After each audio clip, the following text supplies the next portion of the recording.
sobre virus respiratorios.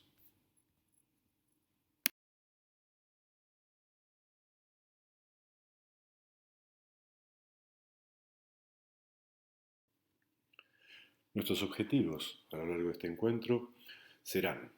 reconocer los principales virus respiratorios, donde abordaremos varios aspectos ya conocidos por ustedes, relacionados tanto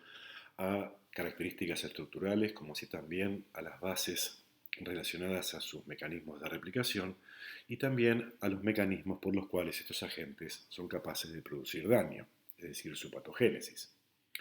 Asimismo, vamos a contextualizar la epidemiología general a nivel global y también a nivel local, conocer las herramientas que se utilizan para el diagnóstico, como así también el fundamento y la jerarquización de las mismas,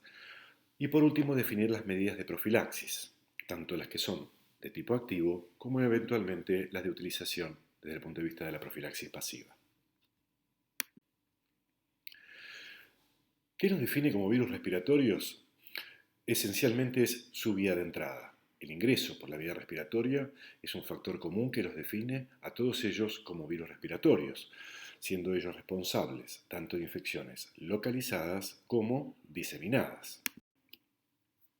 Estos son algunos de los agentes, donde mostramos imágenes de su ultraestructura, donde se pueden reconocer algunos de ellos de características como virus envueltos, el virus respiratorio sincicial, el virus para influenza, entre otros, en tanto que hay otros agentes cuyas características son las de virus desnudos del tipo de los rinovirus, adenovirus, parvovirus, entre otros. Respecto de la localización anatómica de las infecciones respiratorias, sabemos que son capaces de producir tanto infecciones a nivel del tracto respiratorio superior como a nivel del tracto respiratorio inferior. Los agentes involucrados en uno y en otro tracto son esencialmente los mismos, de modo tal que las infecciones habitualmente se inician por infecciones en el tracto respiratorio superior y por contigüidad pueden alcanzar el tracto respiratorio inferior. Desde el punto de vista epidemiológico general, son las infecciones respiratorias virales la causa más frecuente de enfermedad infecciosa. En el caso de los niños, pueden verificarse que ocurren aproximadamente entre 3 y 7 episodios por año. En tanto que en los adultos el número de episodios es ligeramente menor, sin embargo estos en general afectan fundamentalmente al tracto respiratorio superior, es decir, son responsables de infecciones respiratorias agudas altas. En términos generales, este tipo de infecciones son benignas, pero pueden presentar complicaciones fundamentalmente en aquellos pacientes en los cuales existen enfermedades subyacentes que pudieran afectar el normal funcionamiento cardiovascular y pulmonar, constituyendo por ello una de las principales causas de consulta e internación en todas las edades. Niños menores de 5 años. Hacia la izquierda de la imagen, en cada uno de los cuadrantes, están enumeradas las principales causas de muerte en los niños, donde puede advertirse que las infecciones respiratorias agudas se encuentran al tope de las causas de muerte en ese rango etario. Hacia el lado derecho puede advertirse que las mismas infecciones respiratorias agudas constituyen también una de las principales causas de muerte en la etapa neonatal, hasta los 28 días de vida.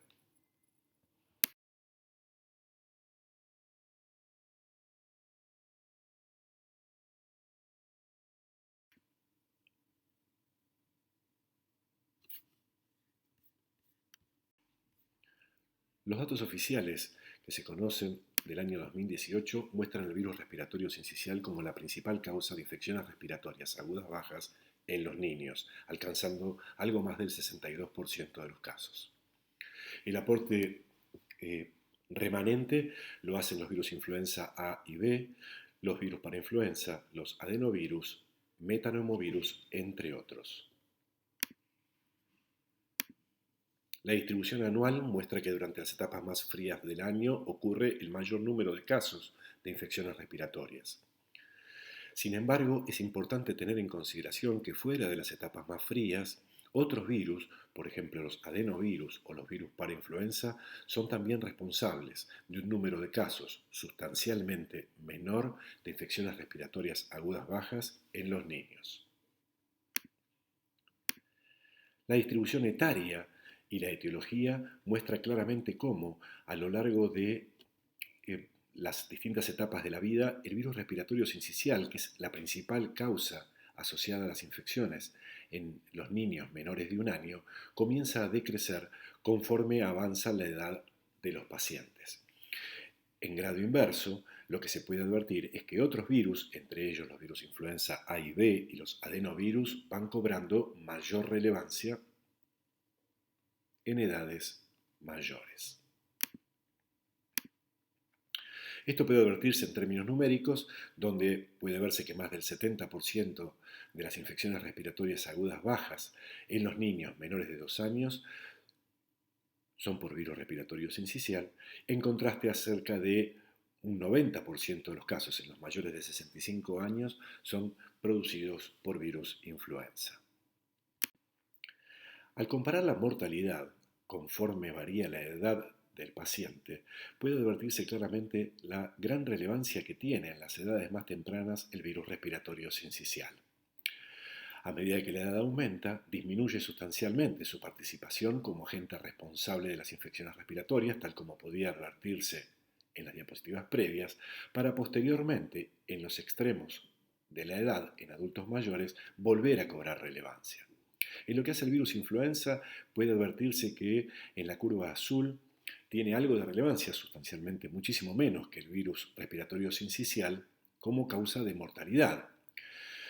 En tanto que el virus influenza pandémico, tal como ocurriere en nuestro país en el año 2009, puede afectar a rangos etarios en los cuales la condición inmunológica de los pacientes pudiera sustentar el por qué se produce un elevado grado de mortalidad en ese rango etario. Esto que ya habíamos abordado en el transcurso de Microbiología 1 nos mostraba a distintos virus respiratorios capaces de interactuar con múltiples y diferentes receptores para producir sintomatología y signos bastante comunes en todos los casos, afectando al tracto respiratorio. De alguna manera, esto en conjunto nos estaba diciendo que virus, que exhiben diferentes estructuras y genoma, distintos mecanismos de replicación, distintos receptores celulares, muestran en buena parte de los casos un mecanismo de daño bastante similar, lo que permite inferir que su patogénesis está involucrando mecanismos directos, por supuesto, pero también mecanismos indirectos, siendo estos últimos, sin duda, los que participan en forma preponderante. Desde que hemos iniciado la presentación hemos hecho especial énfasis al impacto que tienen las infecciones virales respiratorias en los niños. ¿Por qué dedicamos fundamentalmente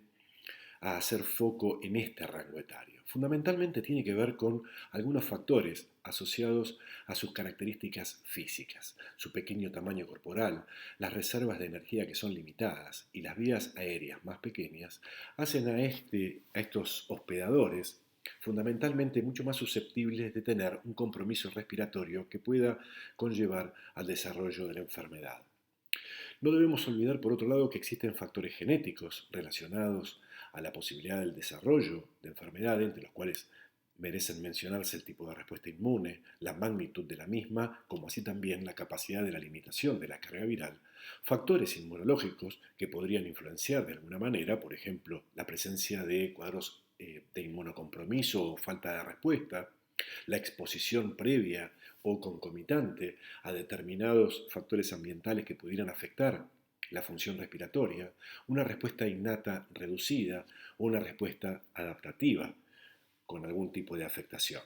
Y por último, algunos factores virales que son importantes, que tienen que ver con inhibición de la funcionalidad de algunas citoquinas con actividad antiviral, por ejemplo los interferones de tipo 1, o tener un mayor grado de exposición al virus. Es importante recordar desde las bases que el daño que las infecciones respiratorias pueden ocasionar al hospedador están mediados tanto por mecanismos virales directos como por mecanismos virales indirectos, es decir, mediados a través de la respuesta inmunológica. La respuesta inmune, todos sabemos que puede, desde el punto de vista innato, puede ser sensada a partir de los receptores de reconocimiento de patrones, bien sea expresados en membrana extracelular, en membranas endosomales o presentes en el citoplasma celular. Lo que también como contracara a ello sabemos que los distintos virus disponen de distintas estrategias para poder evadirlos y de alguna manera permitirles, aún en células del epitelio respiratorio, permanecer por tiempos más prolongados o poder acceder desde las vías respiratorias altas hacia el tracto respiratorio inferior. Vamos a comenzar a desarrollar un poquito más en profundidad al virus influenza. Ustedes recordarán que el virus influenza pertenece a la familia Orthomyxoviridae y se distingue dentro de ella distintos géneros, los virus influenza tipo A, tipo B, tipo C y por último los togotovirus, a los cuales no vamos a hacer mención alguna más allá de su participación taxonómica dentro de la familia Orthomyxoviridae. El virus o los virus influenza son virus envueltos, aquí se muestra un esquema de la partícula viral, donde hay exhibición hacia la parte exterior de glicoproteínas. En color rojo se advierte la presencia de la hemaglutinina, en color celeste la presencia de la neuraminidasa. Hacia el interior de la partícula viral se puede observar la presencia del genoma, muy característico de estos virus, con características de tipo segmentado, como ribonucleoproteínas asociadas a dichos segmentos, tal como puede observarse en cada una de estas estructuras con características helicoidales. Por último, hacemos mención a la presencia enclavados dentro de la envoltura de ese virus de estas proteínas que constituyen canales iónicos que denominamos proteínas M2. El ciclo de replicación del virus influenza muestra inicialmente la presencia en las células susceptibles de los receptores de ácido ciálico, con los cuales la hemaglutinina tiene la capacidad de poder interactuar. Esa interacción propicia un mecanismo de endocitosis mediada por esos receptores, a través de las cuales, una vez consolidada la formación de las vesículas endosómicas, serán posteriormente acidificadas y desde allí se permitirá cambios conformacionales que dejarán que las ribonucleoproteínas puedan quedar en libertad desde el interior de la partícula viral para quedar desde allí disponibles a nivel citoplasmático y alcanzar a través del poro nuclear el interior del núcleo celular, donde a partir de ese momento comenzarán los mecanismos de replicación para la generación de los ARN mensajeros, como así también de los ARN que se llevará la progenie cuando haya nueva síntesis de proteínas virales a nivel del citoplasma celular y el posterior ensamblaje para que haya liberación de la progenie por brotación. Como blancos de acción de los antivirales mencionamos dos puntos centrales. Por un lado, los canales M2 y por otro, la neuraminidasa. En referencia al primero de ellos, los canales M2 pueden ser bloqueados con droga del tipo amantadina. Sin embargo, el bloqueo de estos canales M2, que de alguna manera impediría la acidificación de las vesículas endosomales y por tanto no permitiría la liberación de los segmentos genómicos que están incluidos dentro de esa vesícula endosomal, merced a distintas mutaciones en la proteína M2, han caído en desuso por el elevado nivel de resistencia que tienen los virus influenza para drogas de estas características. En consecuencia, es la neuraminidasa el gran blanco de acción de los antivirales que se emplean bajo determinadas circunstancias en las infecciones por estos virus. Recordemos que la neuraminidasa es también una proteína presente en la superficie de la partícula viral. Su función central tiene que ver con hidrolizar los residuos de ácido ciálico presentes en la superficie de las células infectadas, que de no ser removidos impedirían, merced a la interacción que pueden llevar adelante con la hemaglutinina que está siendo presentada desde la progenie a ser liberada, por lo cual esa neuraminidasa juega un rol central precisamente en ese paso, en la posibilidad de que la progenie viral sea liberada por brotación. Existen drogas del tipo celtamivir y zanamivir que pueden inhibir su acción por interacción directa con esta droga. Sin embargo, existe resistencia a una de ellas, fundamentalmente al oseltamivir, merced a lo cual la interacción de la droga no logra poder unirse a la neuraminidasa y por tanto el virus que presenta en su neuraminidasa este tipo de mutaciones como las que aquí se están mostrando, es un virus resistente a la inhibición de su neuraminidasa por el oseltamivir. Sin embargo, la otra de las drogas, el zanamivir, muestra un mayor nivel de eficacia en este sentido, no habiéndose demostrado aún la presencia de cepas con resistencia a la misma. ¿Qué tipo de cuadros clínicos se asocian a las infecciones por virus influenza? En principio, las infecciones que pueden afectar el tracto respiratorio superior, como una faringitis o una laringotraqueobronquitis, y de mayor compromiso pueden desarrollarse bronquitis, bronquiolitis o neumonías. Algunos de los aspectos centrales de la barrera epitelial endotelial en el tracto respiratorio. En principio, desde la parte superior izquierda, sabemos que en el tracto respiratorio inferior la tráquea se divide para dar lugar a dos bronquios primarios que posteriormente tiene distintos niveles de subdivisión en bronquios y bronquiolos hasta llegar a los bronquiolos terminales. Cada uno de esos bronquiolos terminales alberga dentro de sí acinos constituidos por cerca de 2000 alvéolos. La pared alveolar, que contiene una red de capilares pulmonares, la que aporta la sangre proveniente de las arteriolas pulmonares y que posteriormente al intercambio gaseoso es drenada por las vénulas pulmonares. En la imagen C se pueden ver las distintas estirpes celulares que constituyen la pared de los alvéolos, como así también la interfase de epitelial endotelial donde ocurre el intercambio gaseoso. Véase que en el lumen de cada uno de los alvéolos hay presencia de células de estirpe macrofágica, los conocidos macrófagos alveolares.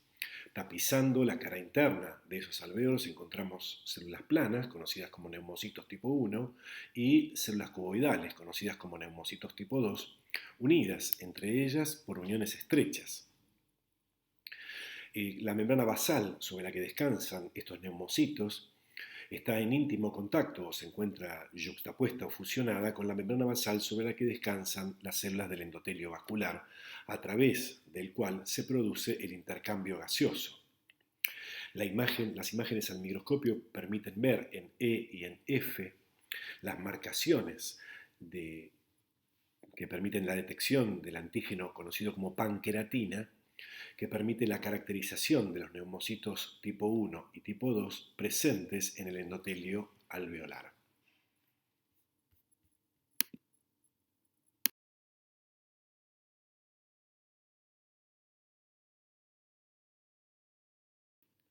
Repasando algunos de los conceptos centrales de la patogénesis y del daño histopatológico producido en un síndrome de distrés respiratorio agudo por el virus influenza, se representa en principio en el cuadrante superior derecho, en una estructura histológica sana, la presencia en el lumen alveolar completamente libre de cualquier líquido o cualquier fluido, de modo tal de asegurar un óptimo intercambio gaseoso que en el caso de ocurrir una infección, tal como se puede ver en el segundo cuadrante, abajo a la derecha, tras una infección, por ejemplo, con el virus influenza A, se puede inducir la muerte celular de las células epiteliales, resultando en lo que en principio es un derrame de un fluido proteináceo hacia el lumen alveolar. A su vez, hay una producción exacerbada en respuesta a la injuria promovida desde la infección por virus influenza, con liberación de citoquinas, las que de alguna manera van a empezar a regular positivamente la expresión de moléculas de adhesión en la superficie de las células endoteliales, que van a propiciar la extravasación de células de la respuesta inmune, fundamentalmente en este caso serán polimorfonucleares, que comenzarán a hacer su ingreso en el lumen de esos alvéolos. Esos polimorfonucleares en presencia del estado infeccioso en el que se encuentra comienzan con la reacción microbicida que los caracteriza, con liberación de intermediarios reactivos del oxígeno, que a su vez también serán mediadores exacerbando el daño a nivel celular. Por último, ese daño puede a su vez ser aún más acentuado en el caso de darle participación a células macrofágicas también presentes en el lumen y aumentando la congestión de la superficie que debería estar libre, e inclusive pueden llegar a promover daño del endotelio vascular, promoviendo la llegada de células de la sangre a esa cavidad. Ya habíamos advertido claramente que la infección por el virus influenza es capaz a nivel celular de diezmar de alguna manera lo que tiene que ver con la funcionalidad de las células y el epitelio mucociliar, consecuencia de lo cual ese mecanismo de la respuesta inmune innata está seriamente afectado y altera definitivamente la superficie de esas células, tal como puede verse en estas microfotografías electrónicas de barrido, en forma consecutiva desde lo que es un epitelio sano, lo que pasa a ser en una segunda instancia en la imagen inferior, para terminar siendo un epitelio severamente dañado y ciertamente muy alterado, con expresión de receptores que de otra manera estaban solapados por debajo del mucus e inmersos dentro de lo que eran cilias en las células que tapizan esa superficie. Ahora bien, como consecuencia de ello, claramente lo que se está poniendo en evidencia es que tras la infección por el virus influenza existe la posibilidad que bacterias que se encontraran presentes a nivel de la flora microbiana normal en las vías respiratorias altas tuvieran la posibilidad de, ahora ya expresados en membrana de las células dañadas, tomar contacto con los receptores celulares para ellas, de modo tal de permitirse un mayor nivel de infección y a su vez, acompañado de ello por una función inmune que se encuentra seriamente alterada en el contexto de la infección por virus influenza, estos dos factores de alguna manera estar coexistiendo y favoreciendo entonces que tras la infección por el virus influenza, de alguna manera el escenario esté ampliamente favorecido para que ocurran sobreinfecciones bacterianas. En resumen, lo que estamos diciendo es que en el contexto de una infección por el virus influenza se puede advertir que se encuentra disminuida la funcionalidad de las células dendríticas, esto en manos directamente del virus influenza o de proteínas producidas por el virus influenza. Se encuentra disminuida la citotoxicidad de los linfocitos T, así como, por otro lado, como lo veíamos en el lumen de los alvéolos durante la infección, hay una activación de neutrófilos, un aumento del estrés oxidativo y una gran producción de citoquinas inflamatorias, contribuyendo esto a la congestión que se puede advertir. Si a este escenario en el que estamos advirtiendo que se encuentra perjudicada la respuesta inmune celular y se encuentra exacerbado el daño mediado por alguna de sus células, podemos agregarle el aumento en la adherencia bacteriana con una disminución en la eliminación de tales microorganismos, podemos concluir que el aumento en el número de bacterias a nivel pulmonar estarían favoreciendo la posibilidad de las sobreinfecciones bacterianas y desde estos focos la posibilidad cierta de que se desencadenen eventos de bacteriemia, con alteración de la pared alveolar, edema e inflamación. Vistos los eventos que acabamos de mencionar, como si fueran eventos dinámicos que se van sucediendo uno tras el otro, la replicación viral graficada en la curva en azul, a medida que ésta aumenta, se advierte una depresión en la funcionalidad de diferentes células con capacidad antimicrobiana, lo cual facilita claramente un sobrecrecimiento bacteriano que se esquematiza en rojo. Sumado este evento del sobrecrecimiento bacteriano, el daño producido por la infección viral y la posibilidad entonces que las bacterias interactúen con sus receptores celulares, permiten, lo que en rojo se grafica, un aumento en la replicación y las posibilidades de infección y enfermedad bacteriana sobreagregada a la infección viral. Epidemiológicamente, según datos de la Organización Mundial de la Salud, el número de casos que se producen anualmente alcanzan a los 500 millones de nuevos casos, muchos de los cuales, o cerca hasta un 1% de ellos, alcanzan a ser casos muy severos y promoviendo hasta 500.000 muertes anualmente. Téngase en cuenta que, siendo un virus envuelto, son partículas grandes que pueden persistir durante horas en un ambiente frío con poca humedad y aún en las manos puede alcanzar hasta 2 horas de persistencia. En Argentina, con los datos que se disponen oficialmente del año 2018 y mirando en retrospectiva lo ocurrido en los 2 años anteriores, puede advertirse que la distribución de los distintos tipos de influenza A y B, en tanto las cepas involucradas en cada uno de los años, muestran un comportamiento claramente dinámico. Sin entrar en detalles menores, es importante que pueda advertirse cómo influenza tipo A ha sido definitivamente muy importante en los casos producidos durante el año 2016. También lo ha sido en el año 2017, aunque mostrando un cambio desde lo que era influenza A H1N1 para pasar a ser o empezar a tener mayor protagonismo, influenza A tipo H3N1. Ya se empezaba a ver en el año 2017 y se ve manifiesto en forma mucho más acentuada en el año 2018 una mayor participación de distintos linajes de influenza tipo B, acá graficados con distintas tonalidades de verde y amarillo.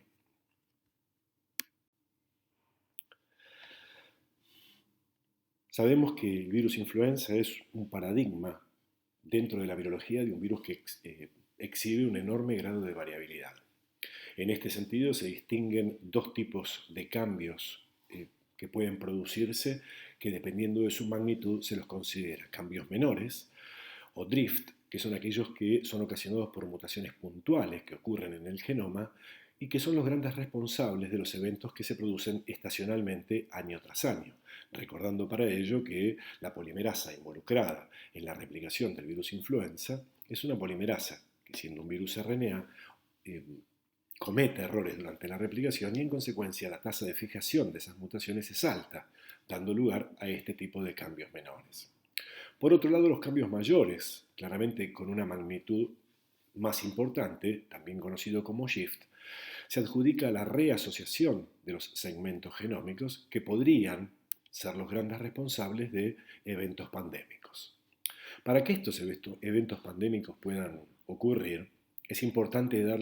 recordar que el virus influenza es un virus que puede infectar no solamente al hombre, sino a otros mamíferos e inclusive a las aves, tanto aves silvestres como aves domésticas. En esta gráfica claramente se puede advertir entonces que estamos viendo un reservorio, ganado porcino en este caso, que claramente podría ser receptor de cepas de influenza aviar, desde animales convivientes, por ejemplo en el contexto de una granja,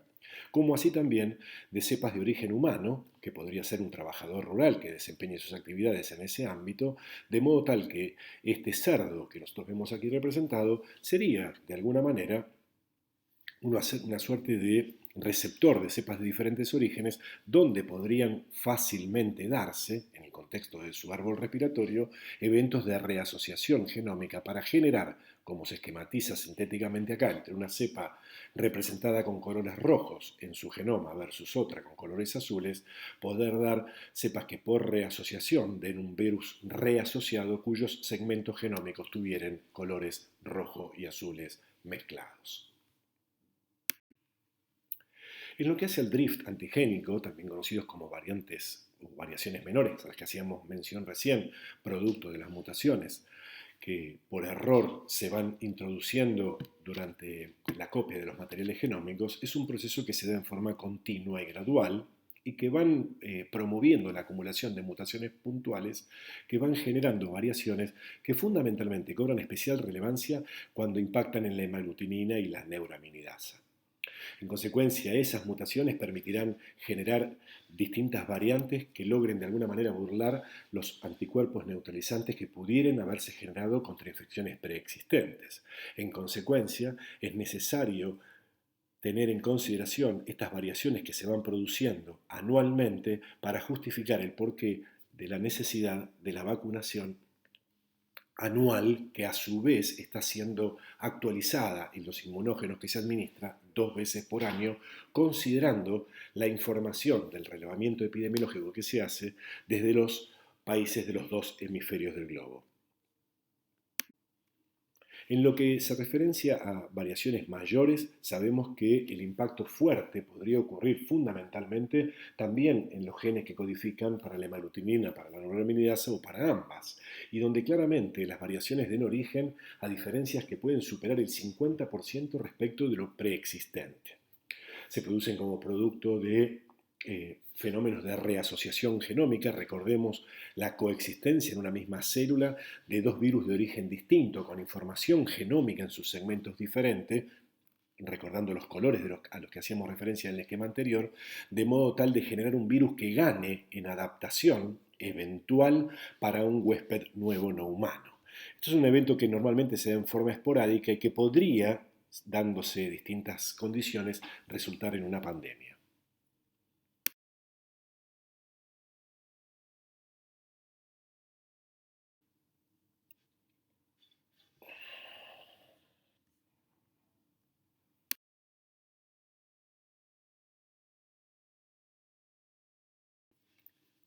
Es importante entonces que nos quede claro que un evento de reasociación genómica de ninguna manera está asegurando la producción de una pandemia, sino que se necesitan de otros eventos que acompañen a ese evento de reasociación genómica para que una pandemia pueda producirse.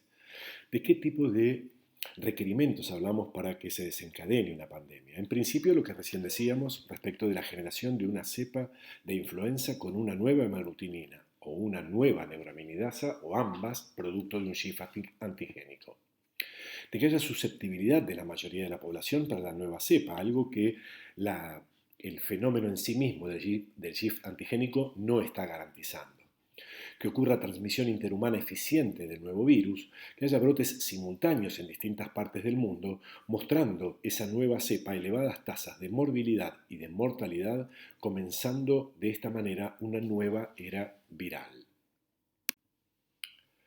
¿Hay riesgo de una nueva pandemia? Claramente la vigilancia epidemiológica da cuenta de los eventos que han acaecido hasta la fecha, de las cepas de virus influenza estacional, pero por otro lado, ustedes pueden advertir cómo existen múltiples variantes, algunas de las cuales se encuentran solamente circulando entre animales reservorios, que son las que están aquí representadas en color verde, en tanto que hay otras infrecuentes y que no han logrado alcanzar un nivel de diseminación por transmisión interhumana importante, pero que sí han sido aisladas desde humanos, con distintas combinaciones entre la hemaglutinina y la neuraminidasa y los años en los cuales las mismas han sido verificadas. Definitivamente esto habla de la posibilidad siempre presente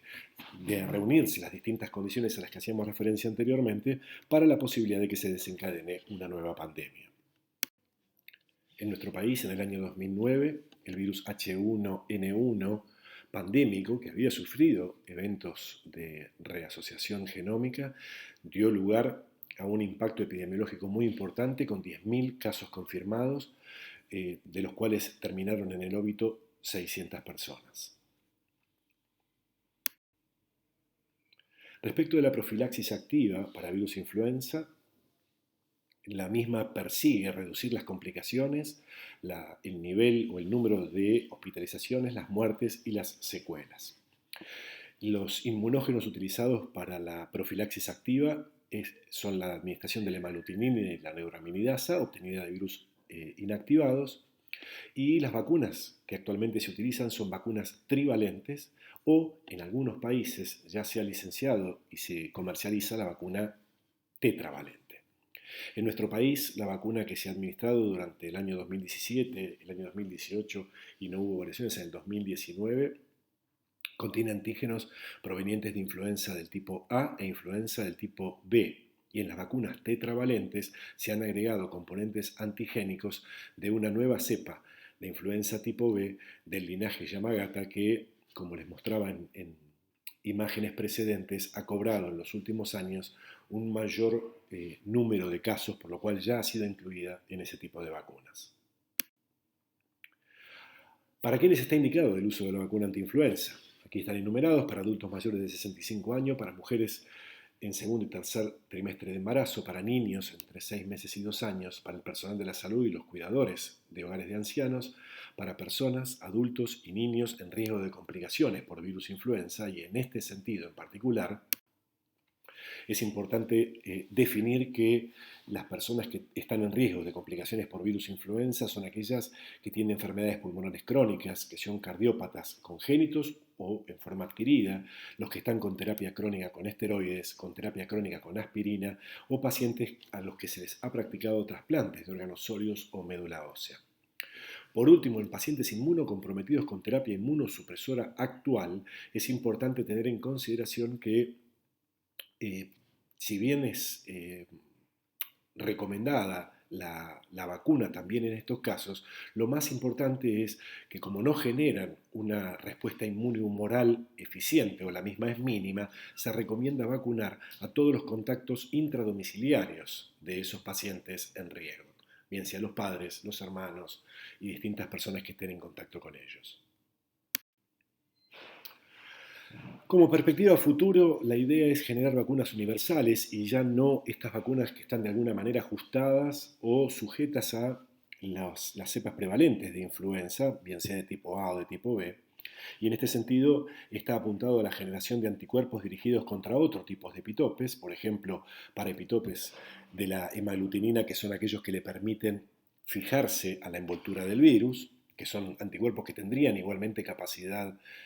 neutralizante o que serían anticuerpos que podrían mediar mecanismos de citotoxicidad anticuerpo dependiente, pero que serían de alguna manera ampliamente reactivos en forma cruzada. Lo mismo podría utilizarse anticuerpos contra la proteína M2, a la que conocíamos como canales, que de alguna manera estarían bloqueándolos, impidiendo que prosiga la eh, replicación viral. La proteína M2 es una proteína que en sus determinantes antigénicos podría ser ampliamente conservada y en consecuencia estos anticuerpos podrían de alguna manera, si bien no ser neutralizantes, ser mediadores de mecanismos de citotoxicidad anticuerpo dependiente. Por último, las estrategias que también se persiguen es la posibilidad de poder generar respuesta inmune celular mediada por células T,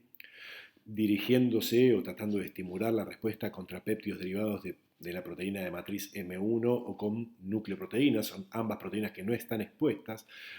normalmente desde la partícula viral libre circulante, pero que sí son expresadas en las células infectadas y en consecuencia se lograría de esta manera una respuesta cruzada muy efectiva y profundamente citotóxica que de alguna manera limitaría la progresión de la infección.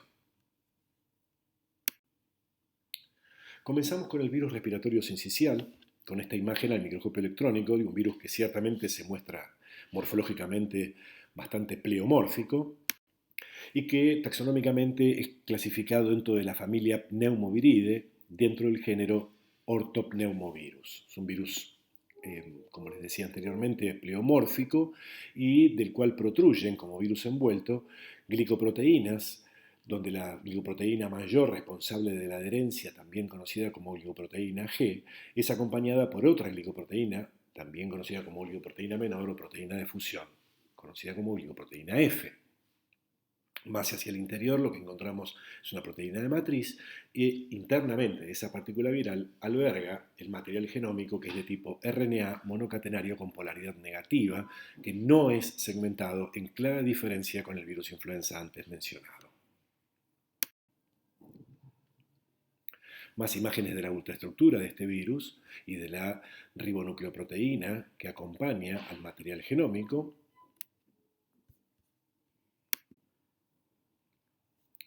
Y algunas características genómicas y esenciales de su replicación.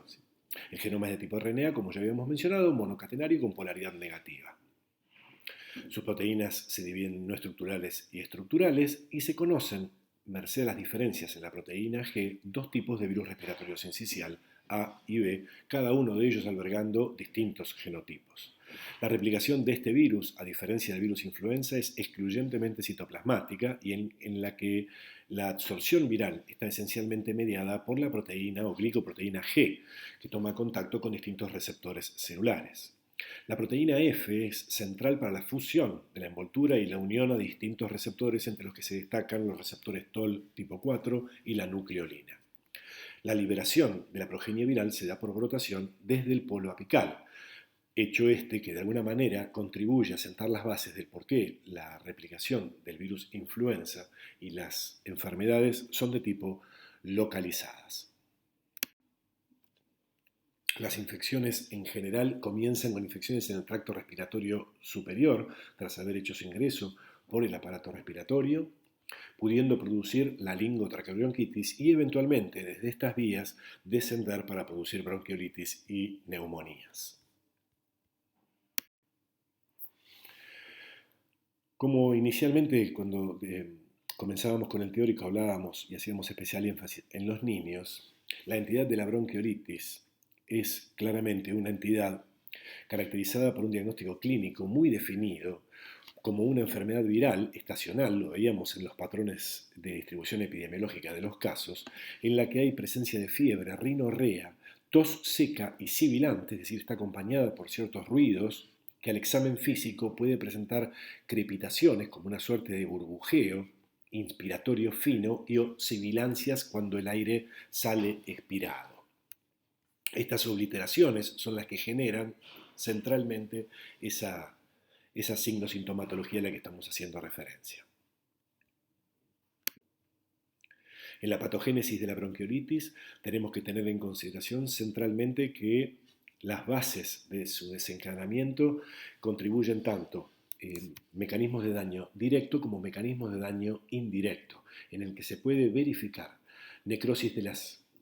células epiteliales de las vías aéreas, con destrucción de cilios, generación de tapones mucosos, fundamentalmente constituidos por fibrina de distintos desechos celulares y acompañados de un edema que podría comprimir desde lo exterior la vía aérea, el bronquiolo, el lumen, adviértase en las imágenes, el lumen de un bronquiolo normal a la izquierda, y la broncoconstricción con congestión dentro de ese lumen celular y con sustancia proteinácea, con una fuerte inflamación neutrofílica. Más imágenes que acompañan lo que es la vía aérea normal a la izquierda y lo que ocurre con la vía aérea obstruida hacia la derecha, acompañado por las distintas imágenes en distinto aumento desde la izquierda hacia la derecha, desde menor a mayor aumento, advirtiéndose en la última de las imágenes la formación de un típico sincicio, una masa celular gigante multinucleada, como una de las características citopáticas a las que hace mención el virus respiratorio sincicial. Ya hemos mencionado que en la patogénesis, tanto a nivel celular, contribuyen tanto el efecto citopático viral directo, con un aporte menor respecto del que lleva adelante los mecanismos inmunopatológicos, con una injuria celular acompañada de, en general, limitación de la infección. La generación de detritos celulares, todos ellos volcados en el lumen alveolar, que contribuyen claramente a la obturación y, en consecuencia, a la dificultad respiratoria que acompaña los casos de bronquiolitis. En esta suerte de contraste en los mecanismos inmunopatológicos relacionados al desenlace de la infección, es claro, cuando lo vemos hacia la izquierda, en la gráfica izquierda, que la infección que resuelve predomina una respuesta con un perfil claro TH1 con respuesta inmune celular adaptativa. Contrario a ello, a la derecha, la enfermedad grave que no logra resolver, hay un fuerte predominio de la respuesta TH2, con citoquinas capaces de suprimir la respuesta precisamente TH1. Epidemiológicamente, en nuestro país, adviértase con datos que han sido publicados en niños menores de 5 años, cómo las bronquiolitis son una de las causas más importantes, cerca o superando el 70% de los casos de internación en esos niños menores de 5 años con infección respiratoria aguda baja.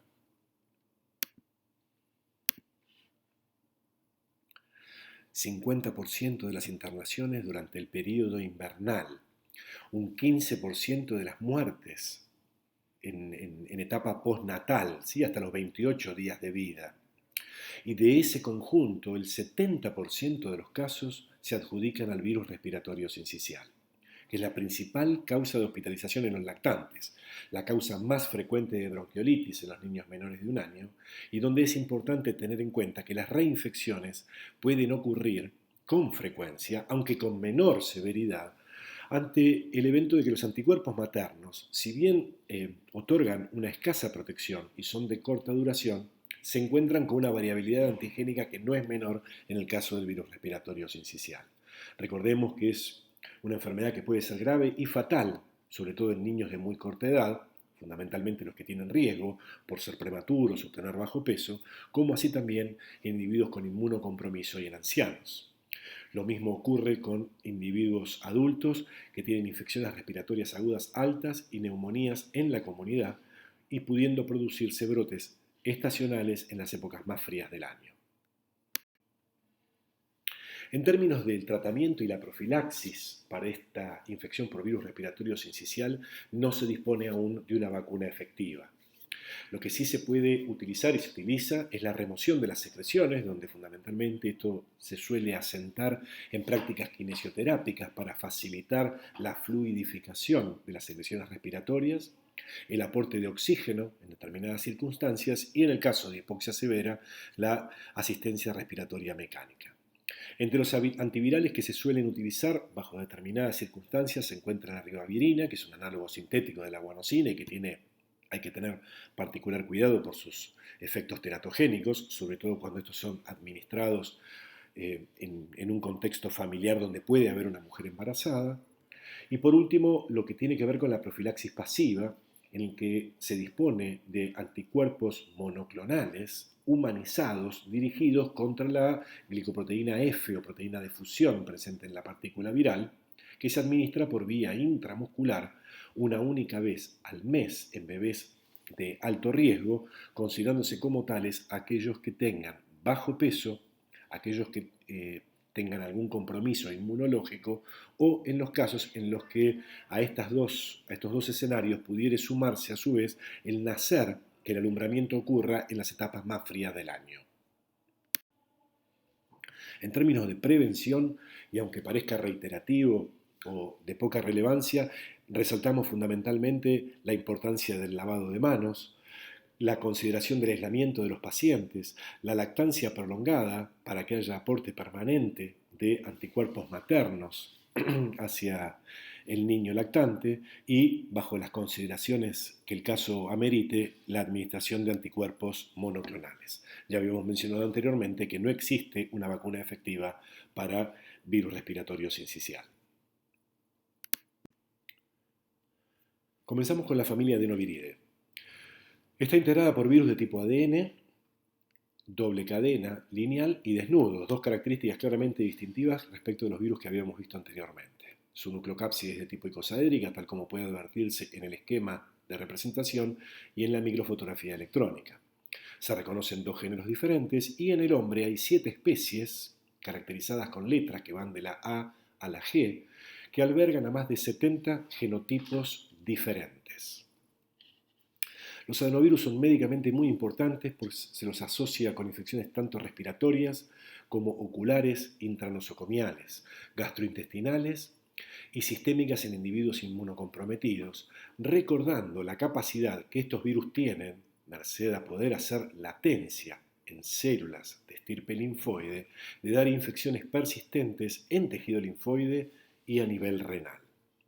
Son virus muy estables a pH ácido,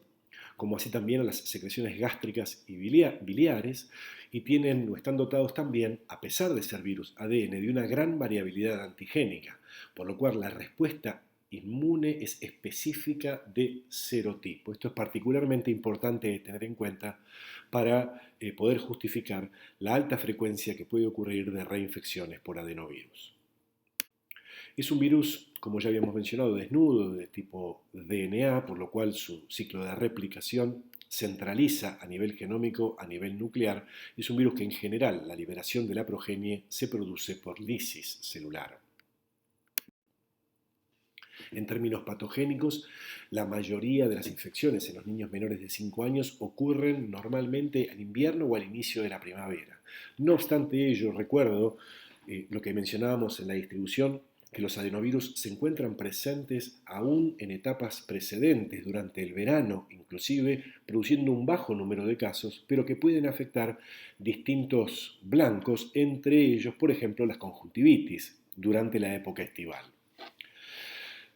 Son responsables de un 5% de las infecciones respiratorias agudas bajas. La mayoría de las infecciones son autolimitadas, pero pueden dar algunos cuadros graves o asociarse con algunas secuelas. En general, las infecciones se producen por inhalación de gotas o inoculación conjuntival directa. La transmisión que predomina es la fecal oral y existen brotes nosocomiales. Una consideración particularmente importante para el, para el médico. Entre las especies, recordemos que había especies caracterizadas con letras, tal como decíamos anteriormente. Vean ustedes cómo hay una asociación entre la especie y el tipo de infección o localización de la infección a la cual se asocia. Así que las especies F y G fundamentalmente a gastroenteritis, B, C y E a neumonía, B y D a queratoconjuntivitis, entre otros ejemplos. En Argentina, las infecciones respiratorias en los niños hablan claramente de una distribución a lo largo de los años que fundamentalmente le dan un predominio a las especies B y C, teniendo un mayor número de casos en etapas bien tempranas de la vida.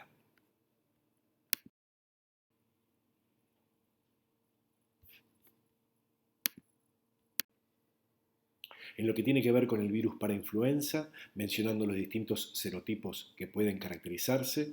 nos encontramos frente al tipo 1, 2, 3 y los tipos 4A y 4B, con una distribución epidemiológica bastante característica, pero que en todos ellos vemos que impactan en los niños de corta edad, asociándose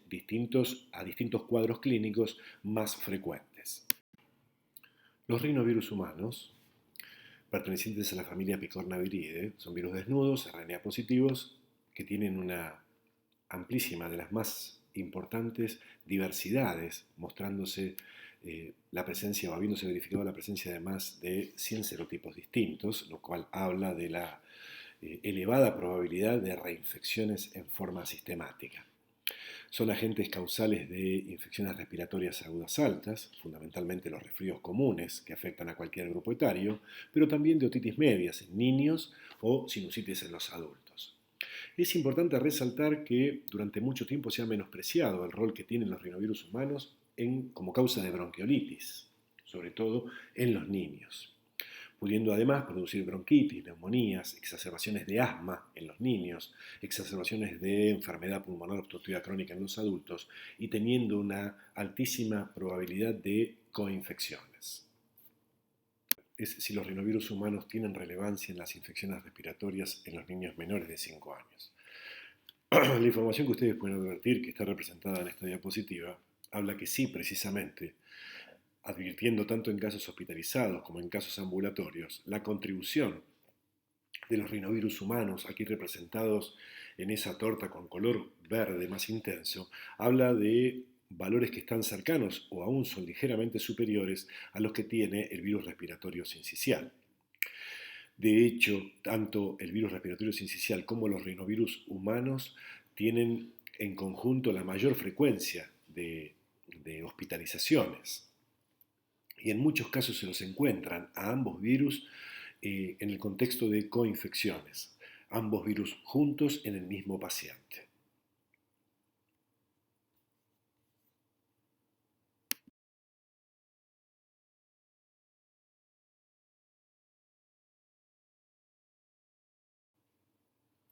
Otro de los virus que tiene relevancia en el contexto de las infecciones respiratorias agudas bajas son los metaneumovirus humanos. Estos virus están cercanamente emparentados con el virus respiratorio sincicial y existen reportes en los cuales se les adjudica el segundo lugar como productor de infecciones respiratorias agudas en los niños, produciendo un cuadro muy semejante al virus respiratorio sincicial y también, al igual que renovirus, asociándoselo a casos de coinfecciones.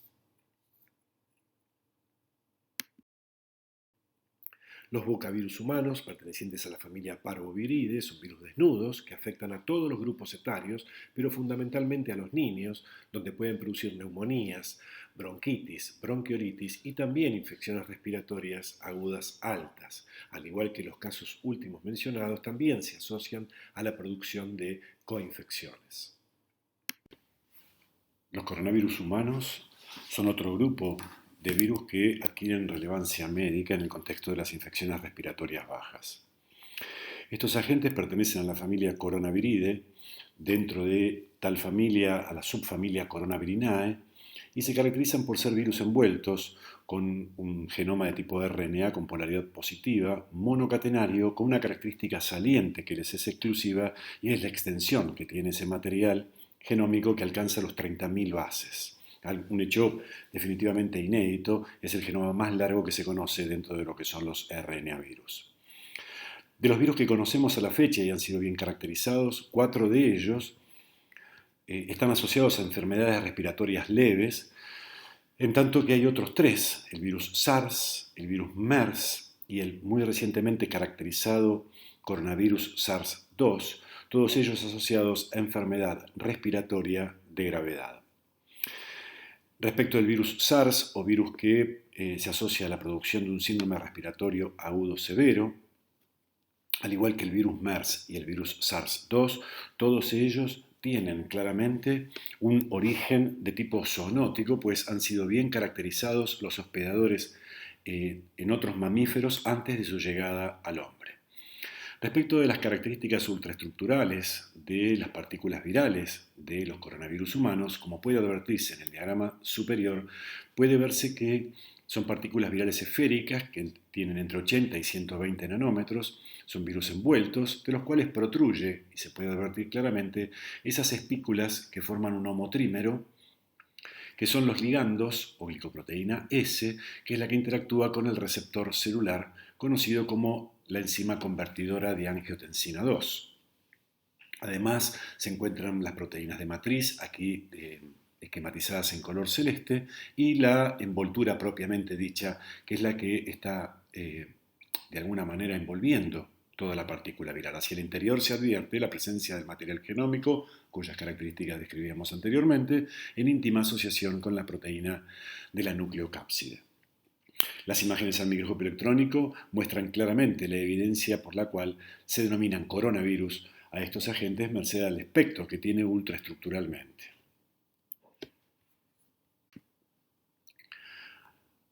El 11 de marzo del año 2020, la Organización Mundial de la Salud declaraba que el brote de este nuevo coronavirus, hoy caracterizado y clasificado como virus SARS-2, correspondía ya a una pandemia.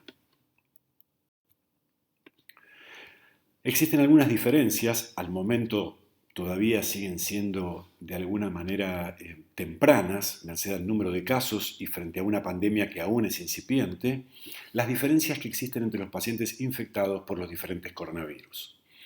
¿Qué es lo que sabemos respecto de los virus SARS y de los virus MERS? Respecto del virus SARS, que produjera un brote en el año 2002 y luego prontamente se extinguiese, produciendo algo más de 8.000 casos en el mundo y con una mortalidad cercana al 10%, donde había una fuerte incumbencia de la transmisión entre los trabajadores de la salud. Respecto de lo que tiene que ver con el virus MERS, que aún sigue circulando, con un número de casos aún muy restricto y que tiene que ver fundamentalmente con el hospedador intermedio, que son los camélidos, la transmisión desde este hospedador intermedio al humano restringe geográficamente mucho la transmisión de este agente, pero tiene, alarmante, una tasa de mortalidad cercana al 40%. Respecto del virus SARS-2, que ha sido identificado y caracterizado muy recientemente en el sudeste asiático desde China y desde allí se ha diseminado a una enorme cantidad de países, actualmente, como decía antes, caracterizado como una pandemia, estamos en el orden de aproximadamente 150.000 casos, con una mortalidad que está en el orden del 3% aproximadamente. Respecto de las características con las que se presentan los pacientes al momento, aún en forma incipiente, la caracterización tiene que ver con un cuadro de afectación bilateral, con una neumonía que progresa rápidamente, con estas características que se pueden ver claramente en un paciente a los 8 y a los 11 días luego del establecimiento de la enfermedad, que al cabo del segundo de los tiempos el paciente ya está siendo asistido mecánicamente para su respiración, y donde se pueden observar claramente las opacidades bilaterales en ambas imágenes, que van aumentando en su densidad y en su confluencia, donde fundamentalmente se ve a nivel basal en pulmones, habiendo acumulación de líquido pleural en la segunda de las imágenes. ¿Cómo se definen los casos? Esto, si bien puede ir variando,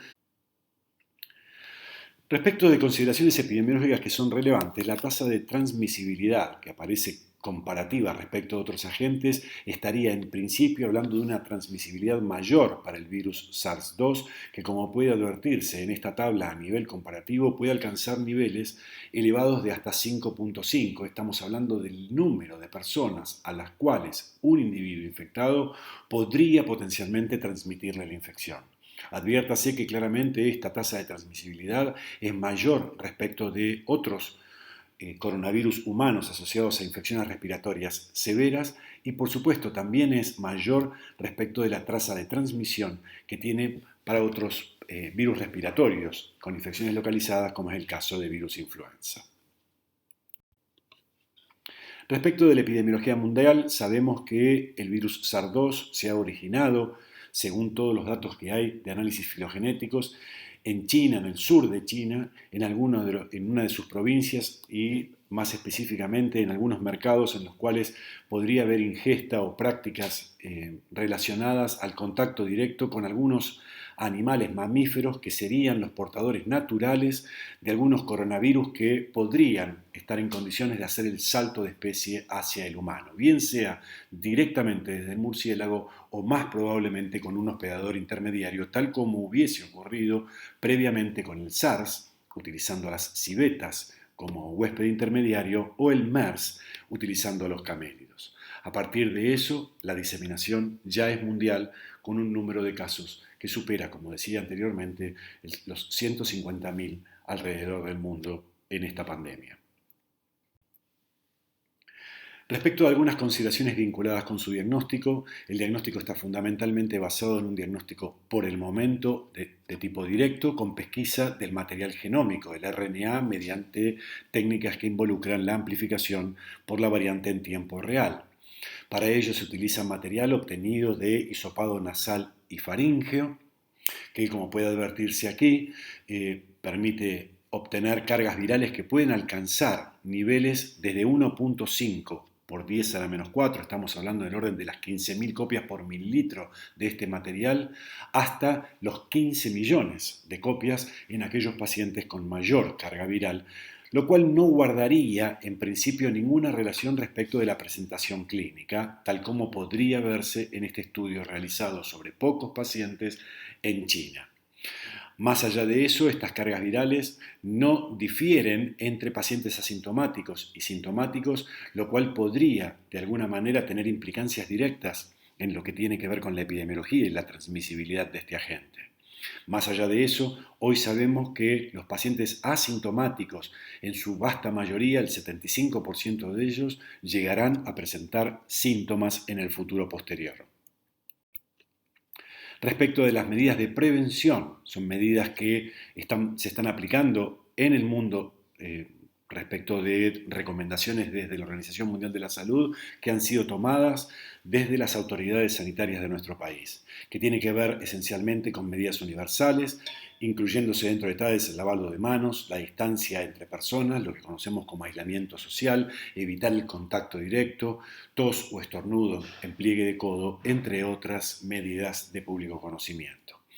Se proceder al aislamiento de los casos y al manejo de los mismos, la cuarentena para contactos cercanos, la suspensión de eventos públicos y las restricciones en el movimiento de las personas.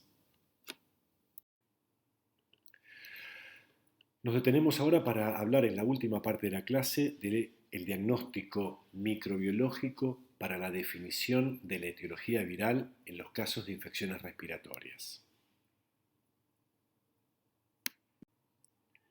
¿Por qué es importante para los virus respiratorios hacer diagnóstico microbiológico? Fundamentalmente porque esto permite evitar el uso indiscriminado de antibióticos y las consecuencias devenidas de ese uso indiscriminado. En segunda instancia, la consideración desde el médico del aislamiento de los pacientes infectados que permitan desde allí limitar la producción de infecciones en el ámbito intrahospitalario. Asimismo, identificado un agente viral definido, se podrá evaluar la posibilidad de la administración de drogas con acción antiviral específica, algunas de las cuales hicimos mención precedentemente. Y por último, el diagnóstico virológico permite contribuir a enfermedades que son de notificación obligatoria desde su etiología para poder conocer una situación epidemiológica con mayor exactitud en una comunidad, en un país, en un momento dado del año de la epidemia, lo que va a tener directa vinculación con los mecanismos de vigilancia epidemiológica que recolectan o que permiten colectar información para la consideración en la constitución de los inmunógenos a administrar en las futuras vacunas. ¿Cuándo hay que hacer diagnóstico virológico? Centralmente es importante tener en claro que se hace diagnóstico virológico solamente en cuadros graves de enfermedad de tipo influenza, caracterizada por signos y síntomas definidos, en bronquiolitis en niños menores de 2 años y en casos de neumonía en los cuales los pacientes requieran internación. El diagnóstico de los virus respiratorios está fundamentalmente centrado en la utilización de métodos directos, en tanto que los métodos indirectos están ciertamente muy por debajo de la importancia que los primeros tienen. En lo que hace los métodos directos, fundamentalmente se dispone de métodos rápidos, centrados en la utilización de las inmunofluorescencias, bien sea indirecta o directa, y con menor relevancia o menor frecuencia de uso las técnicas de ELISA para la detección de antígenos virales. Los métodos nuevos permiten la detección y pesquisa de material genómico que podrá hacerse para un virus en particular o para distintos virus en formatos multiplex en esos ensayos moleculares. Y los métodos más clásicos, que ciertamente no se emplean con mayor frecuencia, dada la necesidad de infraestructura muy particular y de personal altamente entrenado, los métodos clásicos requieren del aislamiento del virus en cultivo celular y la identificación posterior del agente involucrado, una vez aislado, por inmunofluorescencia. ¿Cuáles son las muestras que se utilizan para hacer el diagnóstico directo? En general, dentro de los 3 días de iniciado el cuadro, las muestras de elección son el aspirado nasofaríngeo, el hisopado nasofaríngeo como segunda alternativa y el hisopado nasal combinado con hisopado faríngeo como tercera alternativa. Resaltamos centralmente el rol que juega la primera de las muestras, el aspirado nasofaríngeo, pues es de fácil accesibilidad, sobre todo en pacientes de corta edad. Otras muestras que pueden ser utilizadas son el aspirado traqueal, el lavado bronquial, el lavado broncoalveolar, líquidos de derrame pleural o biopsias de pulmón. Por supuesto que cualquiera de estos materiales mencionados en cuarto lugar definitivamente tienen que ameritarlo según la condición clínica del paciente, pues cada uno de ellos no son determinaciones no cruentas en general o que deben tenerse en consideración antes de tomar el estado clínico del paciente. Sí es importante tener en cuenta que estas muestras, una vez colectadas, deben ser transportadas en forma adecuada en medios de transporte, cuidando las condiciones de conservación hasta el laboratorio, donde es mandatorio que el material sea refrigerado sin que el mismo se congele. Una vez obtenido el aspirado nasofaríngeo. Esencialmente los métodos rápidos, aquí esquematizados hacia la parte derecha de la imagen, utilizan las células que se obtienen tras la centrifugación del material. Esas células presentes en el sedimento del material celular son depositados en portaobjetos en distintos spots presentes. Una vez que esas células provenientes del paciente se depositan en esos spots y son fijadas a ese soporte de vidrio, se exponen a anticuerpos comerciales conocidos que son capaces de reconocer antígenos de distintos virus que podrían estar presentes en esa muestra biológica. Como se muestra en la imagen fotográfica superior, puede verse la presencia de cómo se detecta o se puede observar al microscopio de fluorescencia de la presencia de antígenos virales que, conociendo cuáles son los que se están identificando, se podrá poner nombre y apellido al virus responsable, al o los virus responsables de la infección. Si fuera necesaria la aplicación de los métodos clásicos, esto es recurrir al aislamiento en cultivo del virus en particular, se puede utilizar el sobrenadante, obtenido luego de la centrifugación del aspirado nasofaríngeo. Ese sobrenadante es inoculado sobre un cultivo celular, sobre células que han sido crecidas en una monocapa, en términos generales, a los que se agrega ese material producto o proveniente del sobrenadante, donde se supone que hay virus que ha sido liberado desde las células. Tras inocularse sobre esa monocapa celular, y al cabo de un tiempo se podrá verificar o no la presencia de una acción citopática, es decir, la producción de las conocidas alteraciones morfológicas o cambios morfológicos que podrían desencadenar la muerte celular, la aparición de determinadas inclusiones intracitoplasmáticas o la generación de, por ejemplo, células gigantes multinucleares o sincicios, característicos de determinadas infecciones,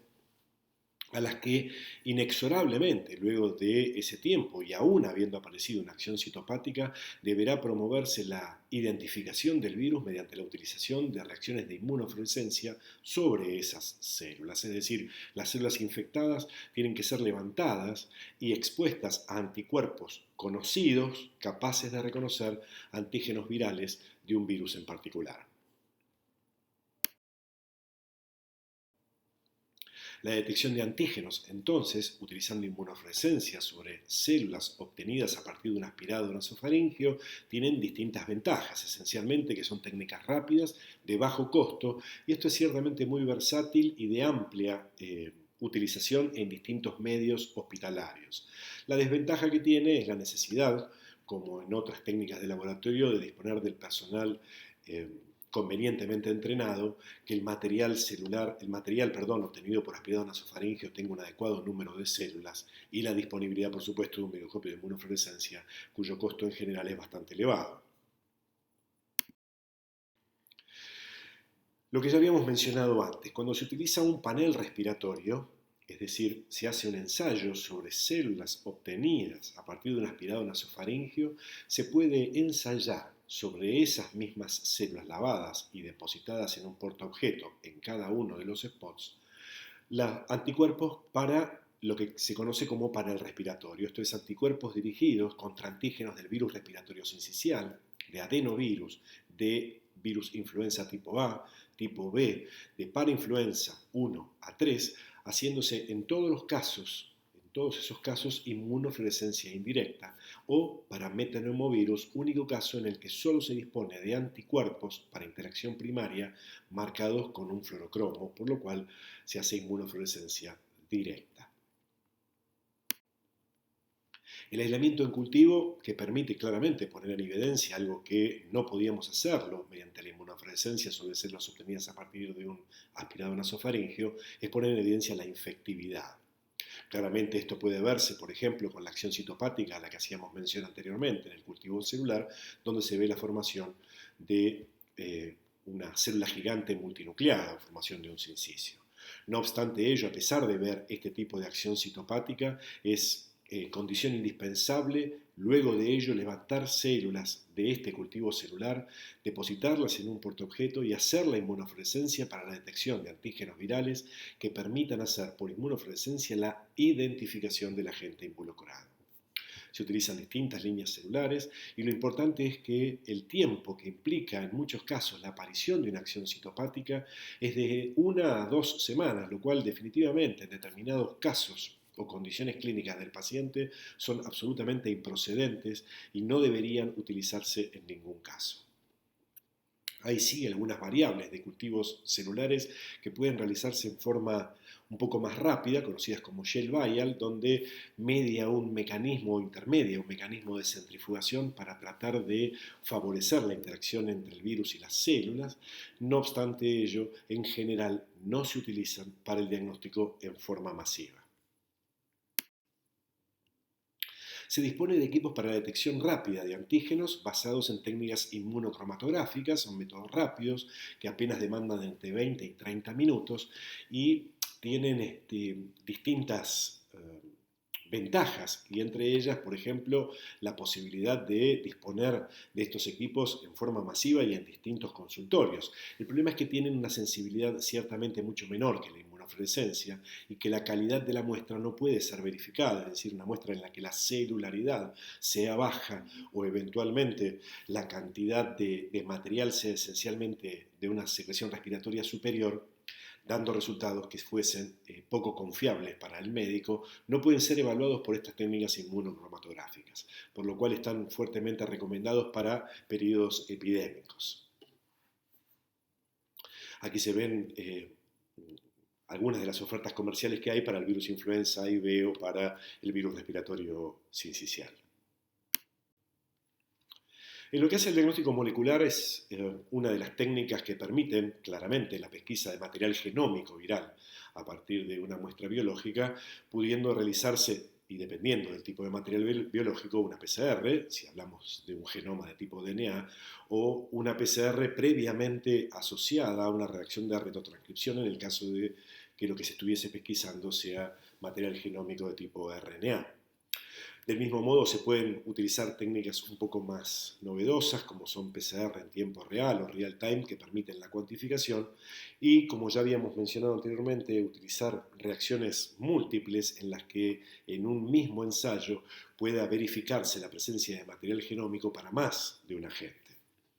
Claramente las técnicas de diagnóstico molecular tienen múltiples ventajas. Una de ellas la habíamos mencionado y tiene que ver con la posibilidad de detectar agentes que por las técnicas anteriores, basadas en la pesquisa de antígenos por inmunofluorescencia o eventualmente por ELISA, no permitían hacer la detección de algunos virus, entre ellos los rinovirus, por ejemplo, entre otros, ¿no? Los enterovirus, corona y otros necesitan imperiosamente sí o sí de la aplicación de este tipo de técnicas para poder ser detectados. El problema es que tienen un costo elevado porque los equipos son caros y requieren de personal especializado, infraestructura edilicia particular para poder llevar adelante en forma conveniente estos ensayos. Por último, un poco en perspectiva hacia futuro y aprovechando estas técnicas de biología molecular, hay equipos comerciales mucho más sencillos que permiten hacer la detección de múltiples agentes sobre una misma muestra y no solamente de una etiología en particular, sino que permiten en forma concomitante hacer la detección tanto de virus como de bacterias. Estos ensayos, conocidos como film array, se pueden realizar en equipos comercializados donde la muestra se deposita directamente en un recipiente donde los reactivos y los pasos van promoviendo en forma secuencial que vayan ocurriendo las reacciones hasta llegar a una instancia en la cual en distintas celdas de un microchip se pueden llevar adelante reacciones de biología molecular para la detección de distintos agentes. Esta es una imagen real del recipiente en el cual se deposita la muestra y donde, merced a cambios de temperatura y prosiguiendo a lo largo de todo el proceso que se lleva adelante en forma automatizada, esa muestra va siendo sujeta a distintas reacciones de amplificación para múltiples agentes, con revelado en última instancia en una multicelda que va a permitir, merced a la aparición de spots con fluorescencia, la detección, como ustedes pueden advertir, de múltiples agentes que podrían estar concomitantemente presentes en la misma muestra. En este caso se advierte claramente que con un mismo ensayo, con esta metodología, puede detectarse 20 virus respiratorios diferentes. Vean ustedes la extensión de la lista a la que se hace mención, cerca de una hora, sin restringirse esto solamente a patógenos virales, sino que también están involucradas algunas bacterias del tipo Bordetella, Clamidia y o Mycoplasma. Esto ha sido utilizado en algunos medios y hay reportes en el medio local, en algunas entidades, donde se habla de la amplia posibilidad de la detección de distintos agentes que previamente, utilizando las técnicas convencionales, no habían podido ser detectados. Entre ellos merecen mencionarse no solamente los virus típicamente encontrados con mayor frecuencia, hablo de virus influenza, de virus respiratorio sincicial, en el transcurso de una hora, sino también la posibilidad de encontrar coronavirus, bocavirus, entre otros virus de menor prevalencia. Para finalizar, las conclusiones a las que podemos arribar a lo largo del encuentro que hemos sostenido es que las infecciones virales respiratorias tienen una alta prevalencia en las poblaciones susceptibles y donde siempre resaltamos en los dos extremos etarios el protagonismo que tiene el virus respiratorio sincicial en los menores de 2 años y el virus influenza en los adultos mayores. En la patogénesis, recordando conceptos previamente aprendidos en microbiología 1, tengamos en cuenta la predominancia de los mecanismos de daño indirecto. La relevancia que tiene en términos profilácticos algunas prácticas que deben difundirse en forma masiva como el profuso lavado y correcto lavado de manos, como así también medidas de profilaxis activa disponibles para virus influenza, la vacuna, o de profilaxis pasiva para el virus respiratorio sincicial en las situaciones en las cuales lo amerite. Por último, tengamos en consideración que el diagnóstico virológico es directo y se requiere solamente ante cuadros graves. Dejo a disposición la bibliografía a partir de la cual fueron elaboradas la mayoría de las imágenes y la información que ha sido volcada en la presentación, agradeciendo la atención y dejando el correo electrónico por eventuales consultas que pudieran surgir en el contenido de la clase. Muchas gracias.